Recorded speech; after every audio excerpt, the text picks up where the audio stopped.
Pour vous parler un peu en gros de la soirée, bon, je suis à mon bureau. Il y a un appel que j'entends sur les ondes radio qui rentre passé 19 heures à peu près.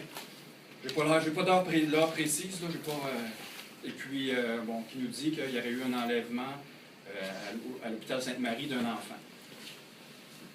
Réaction de protection, on dirait. Dans ma tête, je me suis dit, bon, ils vont nous rappeler dans 5 minutes pour nous dire qu'ils se sont trompés et qu'ils étaient sur une mauvaise étage. Plus que ça avançait, plus que les informations qui rentraient confirmaient effectivement qu'il y avait eu un bébé qui était disparu. Fait que là, on a mis en branle là, tout le nécessaire là, pour essayer de retrouver la jeune femme qui avait enlevé l'enfant à ce moment-là. Fait que ça dure une période d'environ, pas d'environ, mais de plus ou moins 3 heures, parce que le dénouement s'est déroulé à 22h13.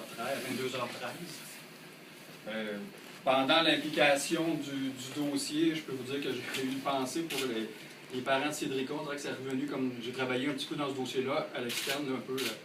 Puis, veux pas, tu lui penses que ça ne te tente pas que dans ta ville encore se passe quelque chose de grave à laquelle on ne pourra pas remédier positivement. Fait que tu te sens vraiment impuissant pendant les 3 heures, je vous dirais qu'on a vécu, parce que oui, tout le monde fait un travail, puis tu as l'impression que ça n'avance pas, mais c'est juste une impression personnelle que tu te dis, voyons, comment ça qu'on ne la retrouve pas, puis j'avais tellement peur que ce soit un réseau organisé, ou ce que, comme on voit dans des pays de l'Europe, où l'enfant est enlevé et qu'on ne le reverra plus jamais, là, je ne peux même pas m'imaginer que ça pouvait arriver. La dame était là, je lui ai demandé où est le bébé. Elle m'a pointé la chambre à coucher. Je vous dis, il y aurait eu 15 monstres dans l'appartement, je ne les aurais jamais vus. Je suis rentré, j'ai fixé la petite bassinette dans laquelle la petite était.